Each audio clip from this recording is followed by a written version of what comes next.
Marcos, o Evangelho de Jesus segundo escreveu Marcos, capítulo 4. Evangelho de Marcos, capítulo número 4.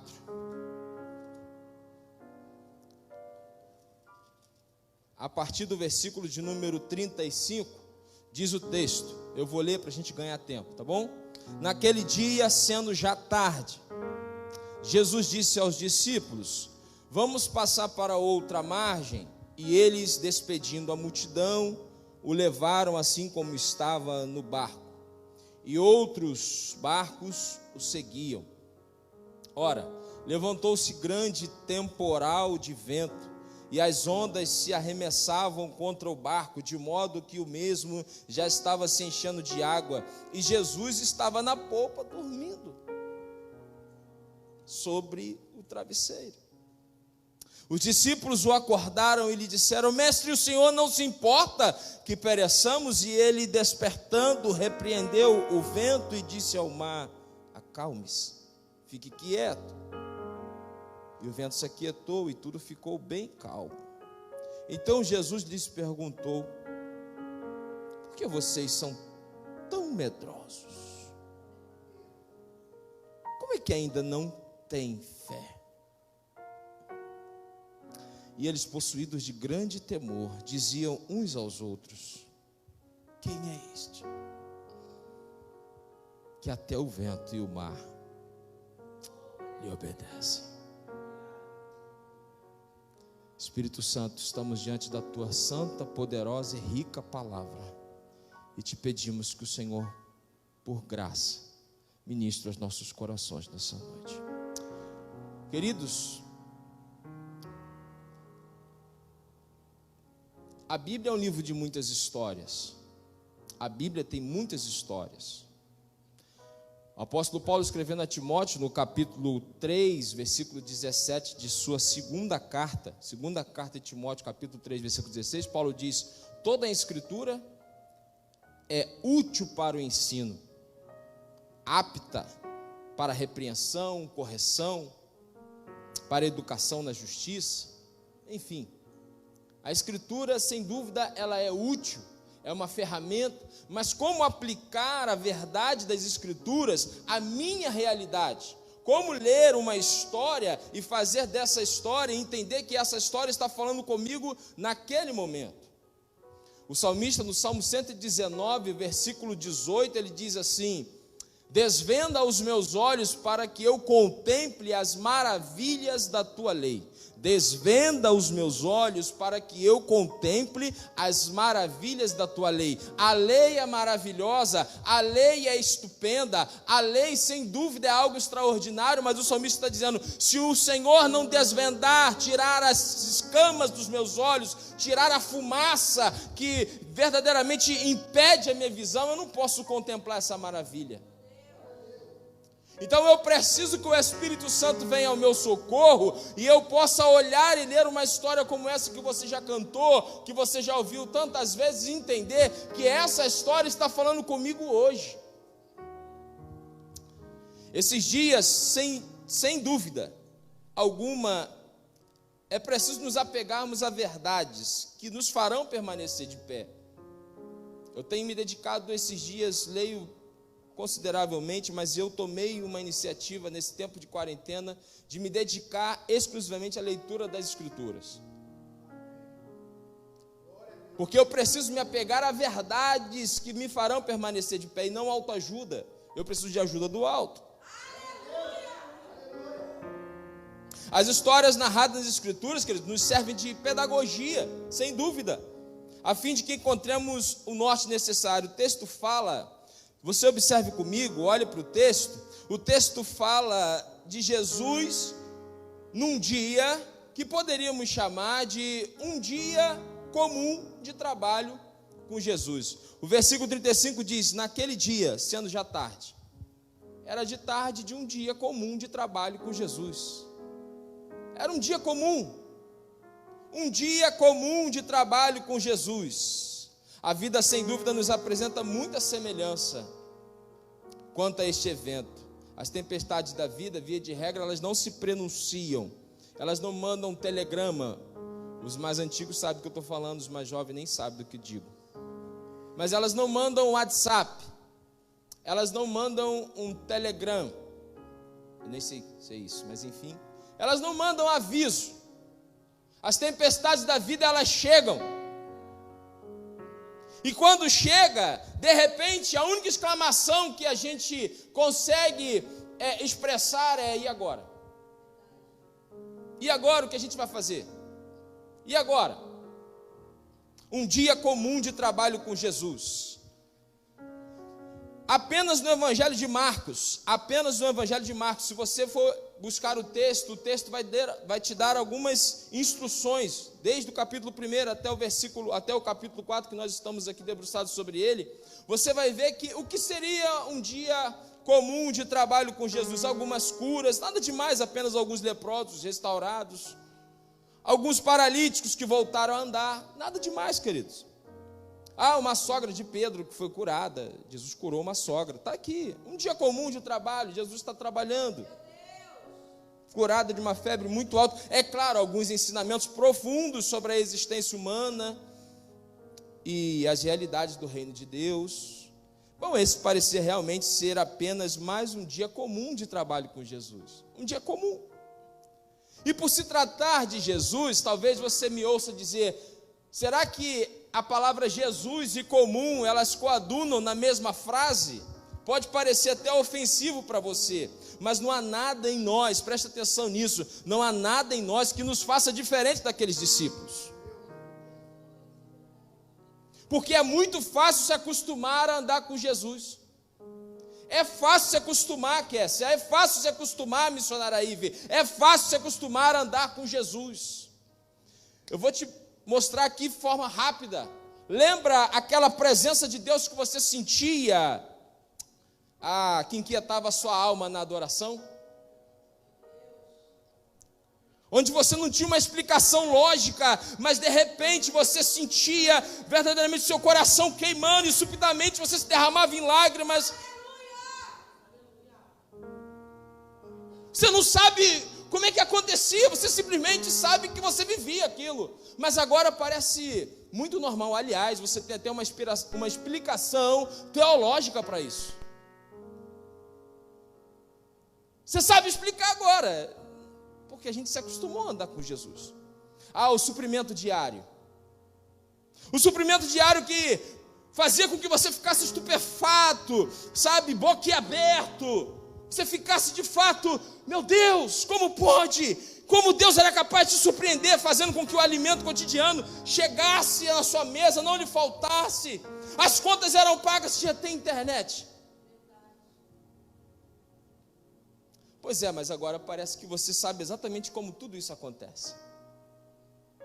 Porque a gente se acostuma a andar com Jesus. Ver pessoas libertas, querido, que extraordinário. Você lembra quando tínhamos nossos cultos regulares, e você vinha para a igreja num culto de domingo à noite, e você via alguém ser liberto, um viciado, você via alguém possesso ser liberto, você via um jovem que não tinha perspectiva de destino, não sabia para onde ia, mas de repente parece que ele encontra propósito na vida, e agora parece que ele é o maior empreendedor que você já conheceu. Lembra? Mas na verdade agora parece que ele já nasceu assim, porque a gente se acostumou a andar com Jesus. A gente se acostuma. Lembra quando a gente vinha para os cultos? Você estava acostumado a botar sua roupa, você estava acostumado a vir para o culto domingo à noite. A gente estava acostumado liderar os jovens, liderar o louvor, pregar. A gente se acostuma a andar com Jesus, a gente entra no botão do ativismo, a gente liga o piloto automático. Por quê? Porque o programa já sabe como funciona, porque o aparelho sabe o que tem que fazer, porque o computador não precisa que você diga para ele como que ele tem que funcionar, como que ele tem que ligar. Ele já sabe o que ele precisa. Quando você aperta um botão, ele já está programado. E a gente se acostuma a andar com Jesus. A gente se acostuma nesse processo. A gente se acostuma com o evangelicalismo. A gente se acostuma a estar na igreja, se acostuma com a temperatura do ar-condicionado, se acostuma até com o banco. Se o irmão chega mais cedo e você está no banco, você acha ruim.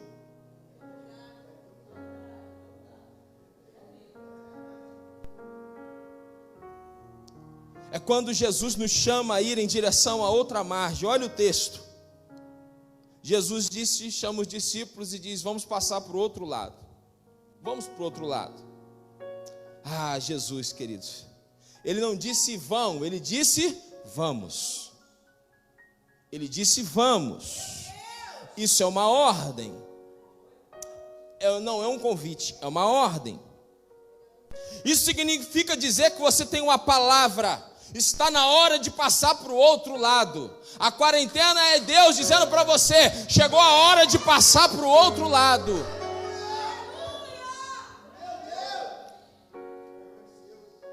E como você está acostumado a andar com Jesus, presta atenção nisso.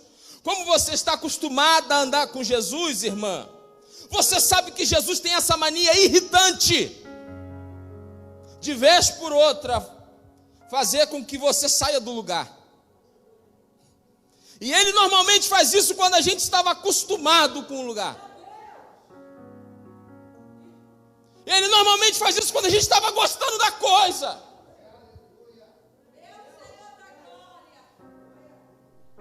Quando nós estávamos recebendo os aplausos, enfim, agora as pessoas dizendo: uau, maravilha. É nessa hora que Jesus fala: vamos para o outro lado.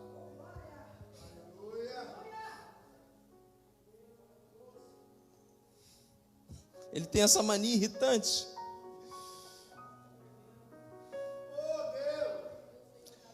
E a gente está tão acostumado a andar com Jesus que a gente, até contrariado, a gente obedece.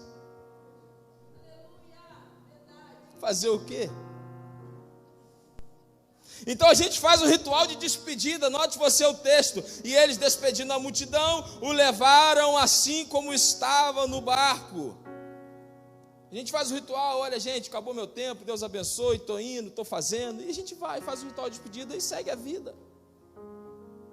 É assim que acontece. E lá vamos nós. Mas de repente você percebe que alguns barcos resolvem seguir você.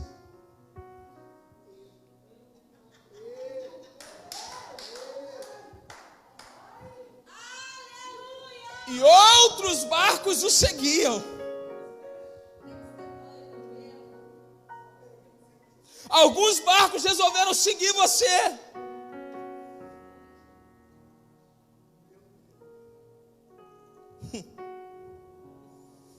E a gente chega a achar, a gente tem um peso primeiro, um peso de responsabilidade. Meu Deus, eles estão seguindo, eles estão me seguindo, porque parece que eles sabem o que você está fazendo. Eles têm a impressão que a gente sabe o que está fazendo. E a gente não sabe. A gente só está indo. Parece que a gente sabe exatamente, a gente sabe o que está fazendo, sabe para onde está indo, a gente sabe tudo. Eles acreditam nisso. E isso causa um clamor da nossa alma. Mas a gente esquece que eles não estão seguindo por aquilo que a gente sabe. Eles estão nos seguindo por aquilo que a gente carrega. Eles não nos seguem por aquilo que a gente sabe. A igreja precisa entender isso. Eles não nos seguem por aquilo que a gente sabe. Não é filosofia, não é intelectualismo. Eles nos seguem por aquilo que a gente carrega. É porque Jesus está no barco que eles estão seguindo. Não é porque o seu ministério é grande, não é porque é pujante, não é porque tem seguidores na internet, é por aquilo que você carrega.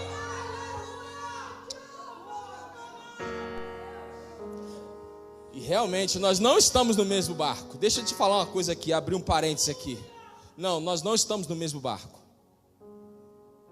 Na mesma tempestade.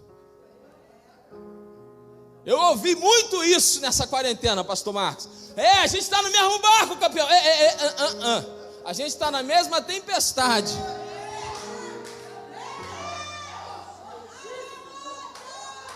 Tem barcos e tem barcos, dá licença.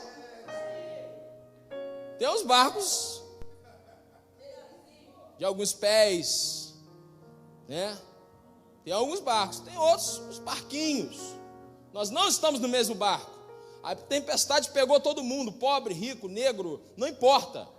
Branco, amarelo, crente, ateu, católico, espírita, macumbeiro, mas não estamos no mesmo barco. Estamos na mesma tempestade. Mas depois de um dia comum de trabalho com Jesus, é normal que ele esteja cansado e vai dormir. Jesus foi dormir. Jesus foi dormir, irmão. Então, bem, é exatamente aí que parece que tudo vai desmoronar. Você teve essa sensação nesse tempo? Porque a tempestade chegou exatamente quando Jesus estava dormindo. Então a gente sabe o que fazer, porque a gente é experiente. Afinal de contas, a profissão daqueles discípulos, eles eram pescadores. Jesus é carpinteiro, não precisa incomodar ele. A gente está acostumado a passar a noite no barco. Então a gente começa a tomar as devidas providências. A gente começa a tomar as nossas atitudes. Tem que fazer, tem que pagar. Esse aqui não paga, deixa para depois, ano que vem. A gente negocia, a gente toma as devidas providências, porque afinal de contas, a gente sabe como lidar com a crise.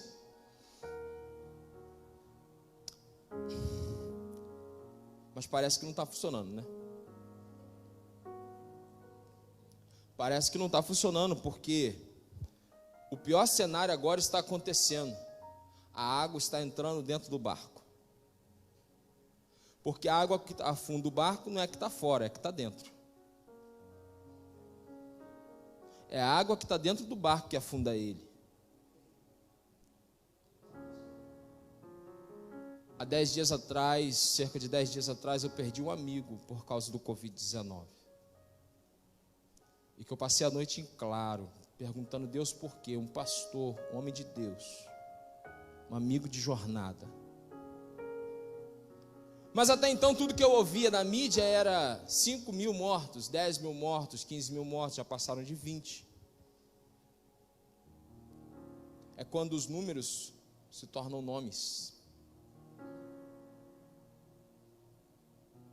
E o que acontecia só lá, estava na China, estava na Europa, chegou no Brasil, chegou no Rio de Janeiro, agora chegou no quintal da sua casa. E aí o desespero começa a bater.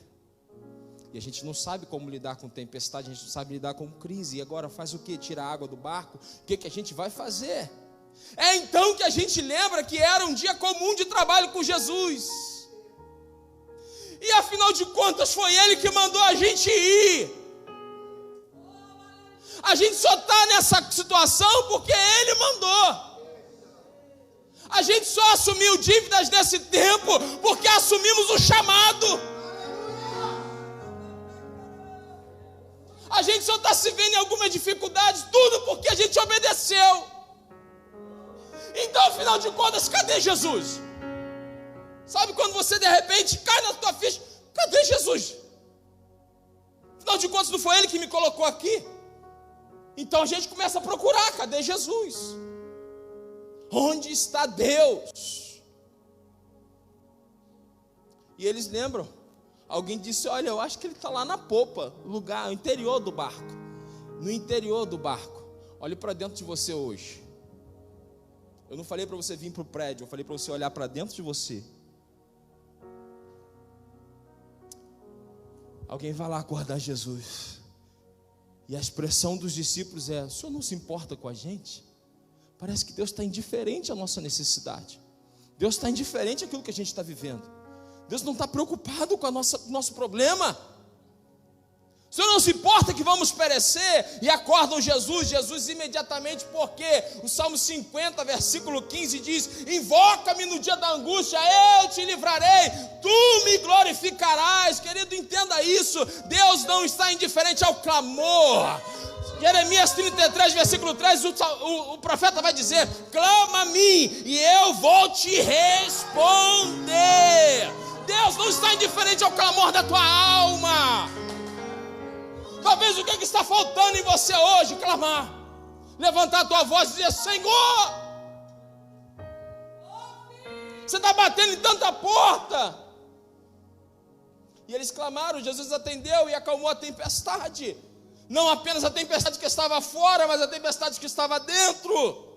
Porque tem as tempestades de fora, mas tem as tempestades de dentro. Tem a água que está revolta lá fora, mas quando a água começa a ficar revolta dentro, o que a gente faz com isso? E Jesus acalma as tempestades de fora, mas acalma de dentro. Mas Jesus então pergunta aos discípulos: por que vocês são assim, tão medrosos, tão tímidos? Por quê?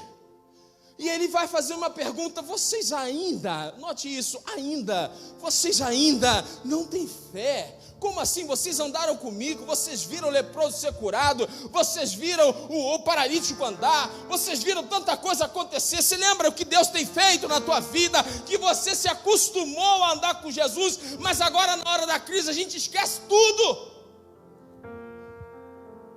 A crise chega, a gente esquece, tem uma amnésia que não é santa. A gente esquece de onde Deus nos tirou, de quantas vezes Ele supriu. Quando a gente achou que não ia dar jeito, o telefone tocou, o recurso chegou, Deus entrou com providência, Ele curou. Aleluia, querido. Ei, você precisa entender, Deus ainda faz milagres hoje. Ele ainda acalma tempestades hoje. Eu estou terminando. E então os discípulos vão mostrar que eles não tinham desenvolvido uma fé madura com Jesus, porque eles vão perguntar: quem é esse? Afinal de contas, a gente está andando com alguém que a gente não sabe quem é. Quem é esse que até sobre o Covid-19 tem poder? Quem é esse que até o vento e o mar lhe obedece? A verdade prática, querido, que eu quero deixar com você aqui: quando a tempestade vier, lembre-se de que Ele não disse vai, Ele disse vamos. Vamos passar para o outro lado. O evangelista Mateus termina a sua narrativa, termina o seu documento, Mateus capítulo 28, versículo 20, ele diz: eis que estarei convosco todos os dias até a consumação do século. Hebreus capítulo 13, versículo 5, a parte B do versículo é: nunca te deixarei, jamais te desampararei. Você não está sozinho, você não está sozinha, Ele está contigo. Não é o que você sabe, mas aquilo que você carrega. Agora preste isso, não é o que você sabe, é o que você carrega. Somente a palavra será capaz de fazer com que você não perca o senso de direção. Anote isso, querido. Somente a palavra será capaz de fazer com que você não perca o senso de direção. E aqui eu fecho. Hebreus capítulo 9, eu quero que você leia comigo. Hebreus capítulo 9, rapidinho. Eu fecho aqui com isso. Hebreus capítulo 9, versículo 4. Diz o texto, a narrativa do texto de Hebreus, ele está falando o contexto, depois você pode ler aí, você está em casa. Ele está falando sobre o tabernáculo, os utensílios do tabernáculo. O versículo 4 precisamente, do capítulo 9, diz assim: por trás do segundo véu se encontrava o tabernáculo, esse é o 3, né? Que se chama o Santo dos Santos, o qual pertencia ao altar de ouro para o incenso. E a arca da aliança, preste atenção, e a arca da aliança totalmente coberta de ouro, no qual estava uma urna de ouro. Note isso, o que tinha dentro da arca? A arca representava a presença de Deus. Quais elementos havia lá dentro dessa arca? O autor de Hebreus está dizendo para mim: tinha lá dentro da arca uma urna de ouro, o qual continha o maná, o bordão de Arão que floresceu e as tábuas da aliança. Uma urna de ouro com maná, a vara de Arão que floresceu e as tábuas da aliança. Uma urna de ouro com maná, a vara de Arão que floresceu e as tábuas da aliança. Vá comigo a 2 Crônicas capítulo 5. Segundo livro de Crônicas, capítulo número 5. Se essa palavra não mudar a sua vida, querido. 2 Crônicas, capítulo 5, versículos número 10. Deixe aberta a sua Bíblia e olhe para mim. O texto de Hebreus está dizendo para mim que lá dentro dessa arca da aliança haviam 3 elementos. Êxodo capítulo 16, Deus liberou o maná caiu para sustentar o povo, e no dia que caiu o maná, Deus disse para Moisés: Moisés, fala para Arão pegar um pote de ouro, colocar um pouco de maná dentro, para que fique na arca, como recordação, como memorial de que Deus supriu a necessidade do povo. Deus estava ali suprindo a necessidade do povo, para que eles lembrem que eu supri no deserto. Números capítulo 16, o texto fala a história de 3 homens, Datã, Abirão. E eles vão se levantar, Datã, Abirão, Coré e seus filhos, 250 homens. Eles vão questionar, eles eram da tribo de Levi, mas eles vão questionar por que Arão era o preferido. Por que ele foi escolhido? Você teve seu coração? Você já perguntou por que ele, não eu? Você já percebeu que algumas pessoas questionam por que ele e não eu? E a Bíblia diz que aqueles caras vão morrer. Presta atenção, eles vão morrer, a terra vai abrir e eles vão ser engolidos. No dia seguinte, no capítulo 17 de Números, Deus falou para Moisés: Moisés, para acabar o problema, manda cada chefe de tribo trazer uma vara de amêndoa e colocar no altar, porque é o altar que estabelece a autoridade. Eu vou repetir isso: é o altar que estabelece a autoridade. Colocaram a vara, passou a noite, de manhã cedo, foram lá diante do altar, e apenas a vara de Arão não apenas floresceu, ela deu amêndoas, ela deu fruto, porque a autoridade não é dar flores, é dar fruto. Tem gente achando que tem autoridade porque deu flores, porque tem aparência, mas o que confirma a sua autoridade são os seus frutos. E Deus disse a Moisés: pegue essa vara e coloque dentro da arca. Mas havia o terceiro elemento, as tábuas da aliança, a lei. Quando Moisés desceu lá do monte, Êxodo capítulo 34, porque as primeiras Moisés havia quebrado. Êxodo capítulo 34, Moisés desce do monte com as tábuas da lei, e Moisés havia mostrado as tábuas da lei ao povo, e Deus falou: pega essas tábuas e coloca dentro da arca. Então essa arca carregava 3 fundamentos: provisão, autoridade e direção. Palavra. Provisão, autoridade e direção. Provisão, autoridade e direção. Segundo livro de Crônicas, capítulo 5. A fé precisa amadurecer. Entenda isso. Se você quer dar o reset nessa noite, a sua fé precisa amadurecer. Lá no tabernáculo, Deus falou com o povo do jeito que eles conseguiam entender, porque Deus fala com a gente da maneira que a gente entende. E a maneira que o povo entendia era essa: precisava ter uma tenda, uma arca, e Deus, mas a fé foi amadurecendo. Nos dias de Salomão, agora tinha um templo fixo, não tinha mais uma arca que colocava sobre os ombros, não tinha mais que ficar armando e desarmando tenda, porque a relação com Deus, ela vai amadurecendo. Você está entendendo? Versículo 10 do capítulo 5 de 2 Crônicas, Salomão está consagrando o templo, e o texto diz que ele manda trazer esta arca, essa mesma arca, e ele traz e coloca dentro do templo. Versículo 10 diz: e ali estão até o dia de hoje. Nada havia na arca, a não ser as 2 tábuas que Moisés havia colocado ali em Horebe, quando o Senhor fez aliança com os filhos de Israel ao saírem do Egito. A Bíblia está me dizendo que lá nos dias de Salomão, ao contrário dos dias do tabernáculo, tudo que havia na arca eram as tábuas da lei. O que eu aprendo com isso? Quando a nossa fé amadurece, pode faltar a provisão,